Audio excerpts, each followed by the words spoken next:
กราบสบายดีสวัสดีพ่อแม่พี่น้อง FC เบิร์ดสุขูสู่คนบ่ว่าสิอยู่ในและก็ต่างประเทศเนาะพี่น้องเนาะก็ยินดีต้อนรับเข้าสู่ช่องบ่าวลาวสตูดิโอเนาะพี่น้องเนาะมื้อนี้พี่น้องเฮาก็อยู่ที่เฮือนน้องน้ำเนาะพี่น้องเนาะ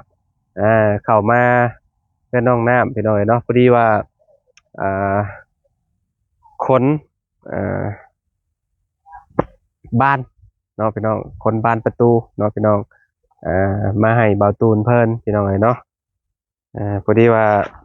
เบาตูนเนาะเพิ่นมีงบซื้อบ้านเนาะซื้อวงกบพี่น้องเนาะวงกบเพิ่นซื้อมาก่อนหน้านั้นแล้วเนาะแล้วก็คนบ้านมาให้มื้อนี้พี่น้องเนาะโอเคพี่น้องเดี๋ยวเข้าไปหาน้องน้ำเพิ่นเนาะไปเบิ่งบ้านประตูนำกันว่างามสำใดพี่น้องเนาะไปเบิ่งไปชมนำกันเลยเนาะก่อนอื่นก็ต้องขอขอบคุณพ่อแม่พี่น้อง FC ทุกๆคนเด้อที่ติดตามและเป็นกำลังใจให้เพราะว่าสิอยู่ในและก็ต่างประเทศเนาะขอบคุณ FC ทุกๆคนเลยเนาะพี่น้องที่เป็นกำลังใจให้ทีมงานซุมเฮาเด้อพี่น้องเด้อเนาะบัดนี้เข้าไปทางเฮือนชาลาดแปดน้องน้ำก่อนเนาะอ๋อพี่น้องเนาะอากาศยังคือเก่าพี่น้องเนาะ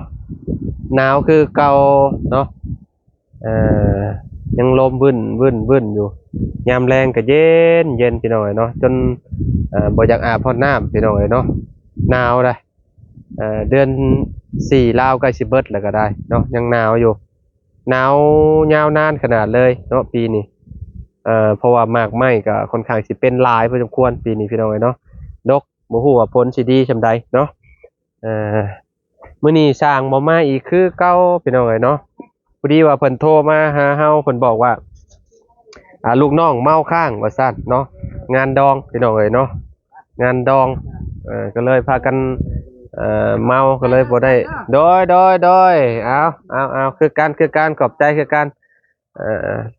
ทางสั่งแหล่โทรมาบอกเอ้ยมื้อนี้หยุดแล้วว่ะทางลูกน้องเมาข้างว่าซั่นเนาะสบายดีเด้อน้องน้ำสบายดีแม่สบายดีเด้อทางพ่อน้องน้ำพี่น้อยเนาะขออนุญาตน้องน้ำเลยเนาะ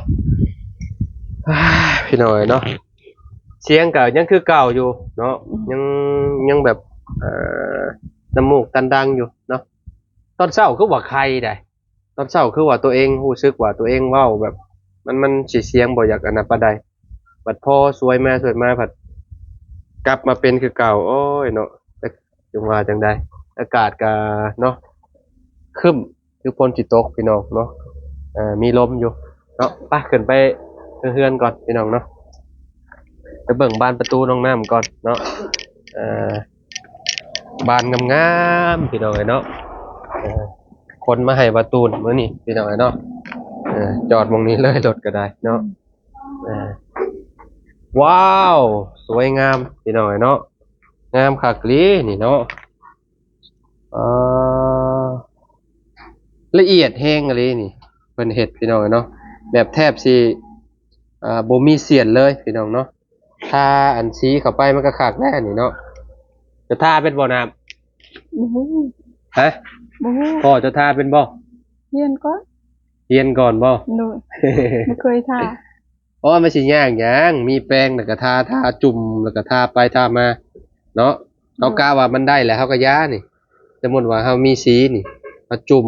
น้ำสีแล้วเขาก็มาทาแบบนี้ทาไปทามาทาให้มันทั่วไปเลยโดยอืมมันก็สิงามหั่นนะพี่น้องเอ้ยเนาะเอ่ออันนี้เอ่อบ้านมีอยู่4เนาะพี่น้องมีบ้านทางเข้า2เนาะพี่น้องบ้านห้อง1แล้วก็ฝั่งนั้น1 4อันพี่น้องเอ้ยเนาะเอ่องามคักเนาะฝั่งนี้อีกบาดนี้เป็นอันน่ะพี่น้องเอ้ยเนาะเป็นบ้านปองเอี้ยมพี่น้องเนาะบ้านปองเอี้ยมแบบเอาแบบหน้าเดียวเลยได้พี่น้องเอ้ยเนาะทางประตูนว่าอันมัน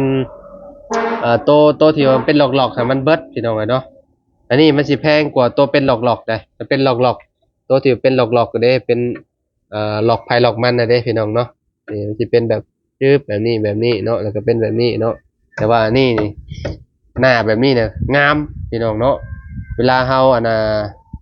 เฮาทาสีหยังเข้าไปนี่แฮ่งคักเวลาเฮามาปิดประตูนี่โอ้ ถือว่าสุดยอดแล้วพี่น้องเนาะ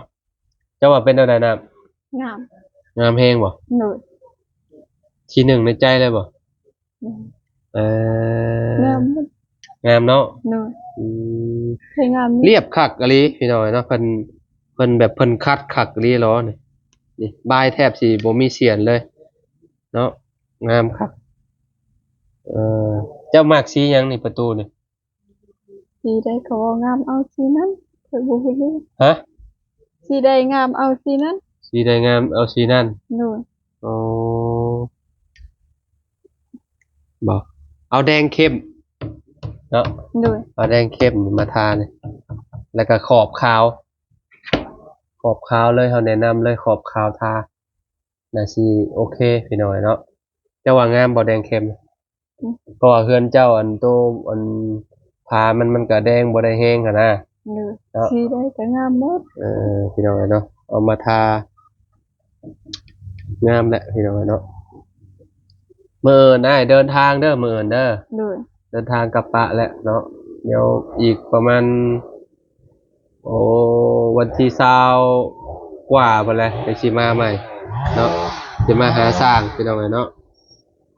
มาหาสร้างแหล่เพิ่นเนาะมื้อนี้นะลูกน้องเมาว่าซั่น โดย เมางานดองเมาข้าง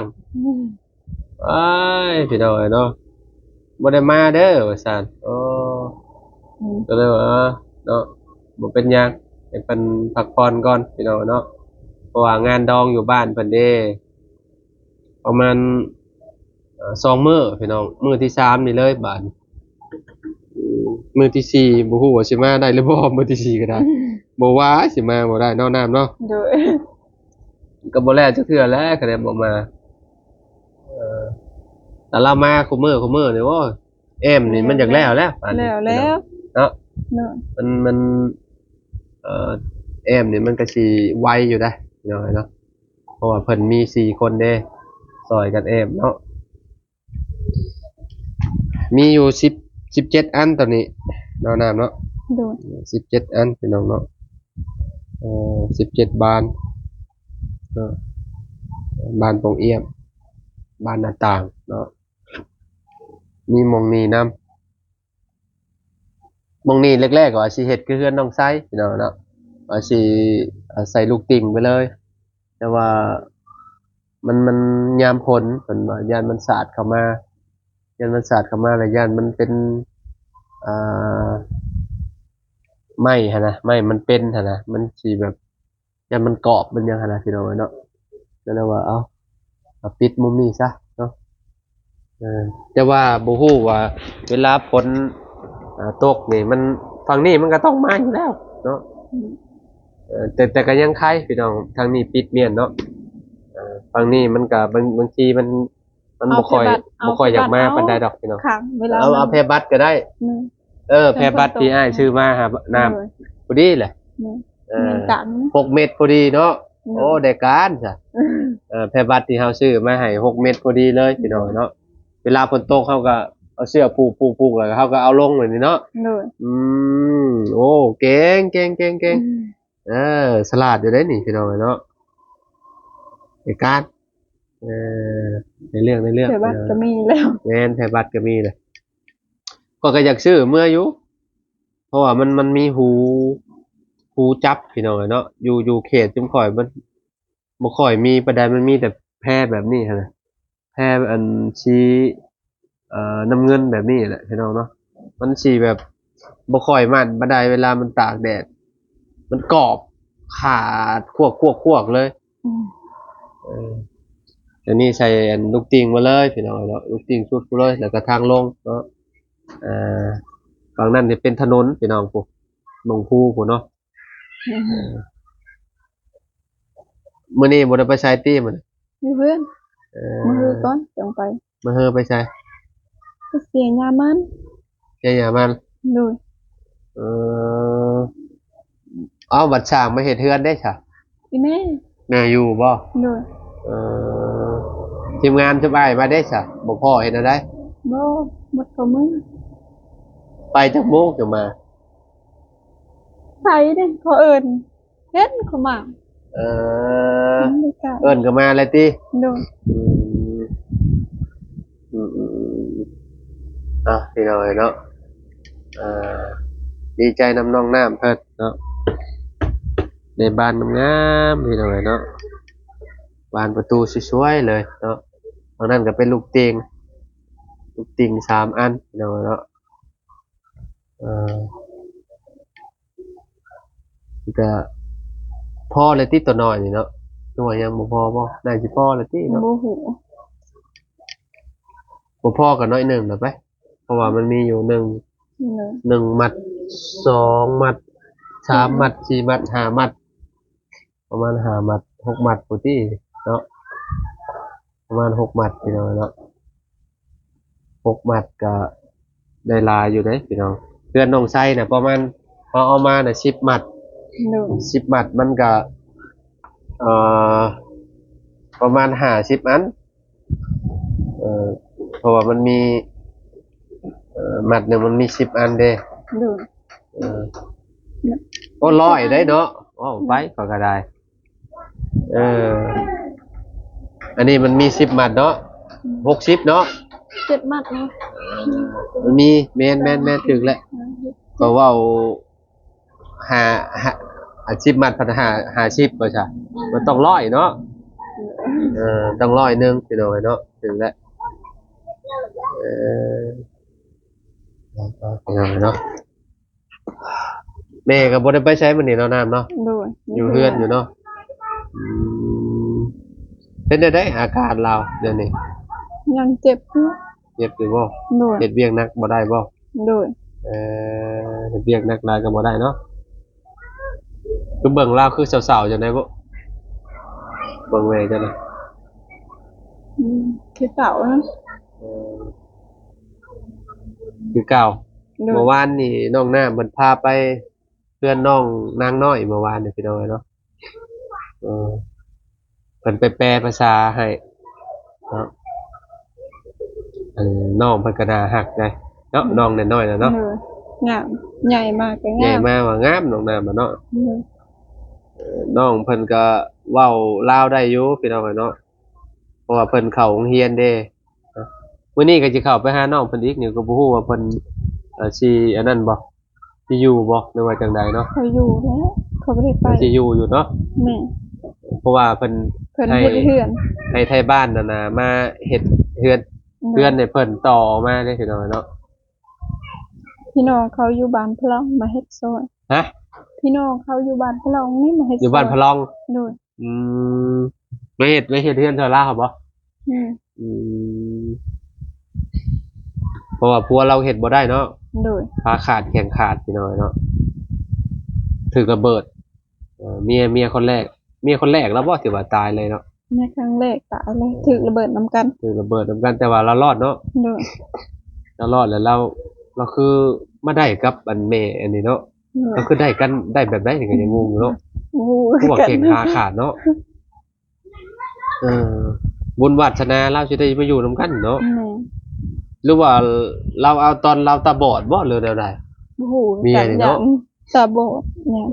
เลี้ยงลูกคือได้เนาะคนตาบอด เนี่ย ตอนเราอายุ16เราเป็นตาแดงแล้วว่ะบอดครั้งนึงอะเนาะ แม่ ต่อมาอีกก็ว่าบอดอีกนะบอดชนิดเลยได้ไปโดยเนาะบ่ได้เห็นหุงเลยบัดนี้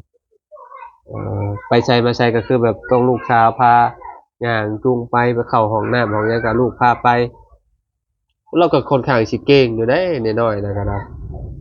เรามีลูกอยู่2 คนแล้วว่าบ่เล ส ย องคน เนาะ คนหนึ่งเอาเมียแล้วคนหนึ่งลูกไผ่แล้วอยู่เหือน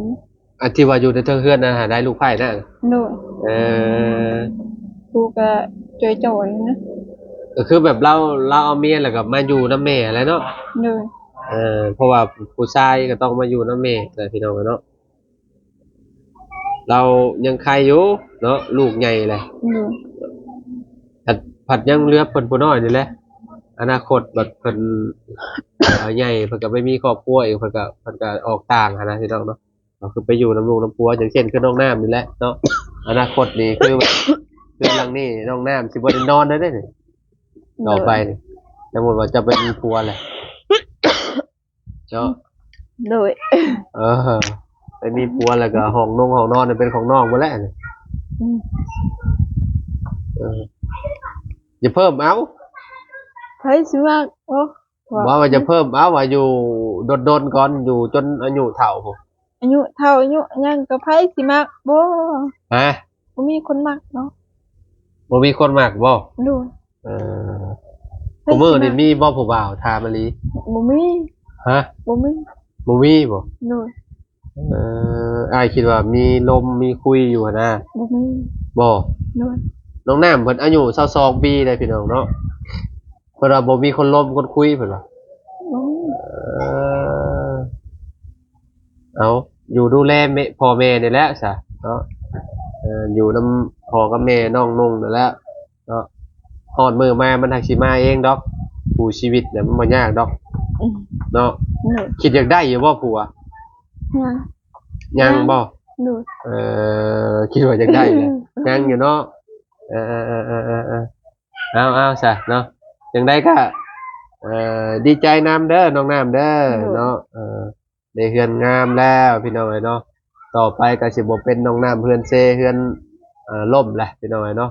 มีแต่เฮือนงามเลยบาดนี้เนาะมีแต่ดูแลเอาและบาดนี้เฮือนชาลันแฟนอยากให้มันจบมันงามก็ได้เนาะ ดู เราก็เบิ่งเอานี่ละ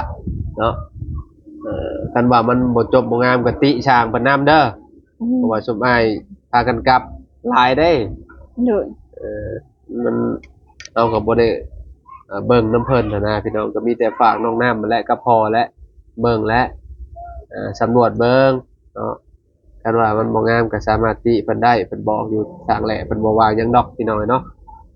คือแบบนี้ก็ถือว่าโอเคแล้วผ่านแล้วเนาะงามแล้วเนาะถือว่ามันงานเพิ่นก็ค่อนข้างจะละเอียดอยู่พี่น้องเนาะยอมรับเลยเนาะสีมือเพิ่นถือว่าโอเคผ่านเนาะงานหน้าจะว่าสิใช้บริการเราอยู่บ่จักกันว่ามีแบบเฮ็ดเฮือนเฮ็ดชาติอีกหั้นนะเนาะขอบมุกขอบใจหลายๆเด้อพ่อแม่พี่น้องเนาะขอบคุณ FC ทุกๆคนเลยเนาะที่ติดตามเด้อเนาะเอากลับปะแล้วบัดนี้นะไปหาน้องน้องน้อยอีกก่อนเด้อ ดู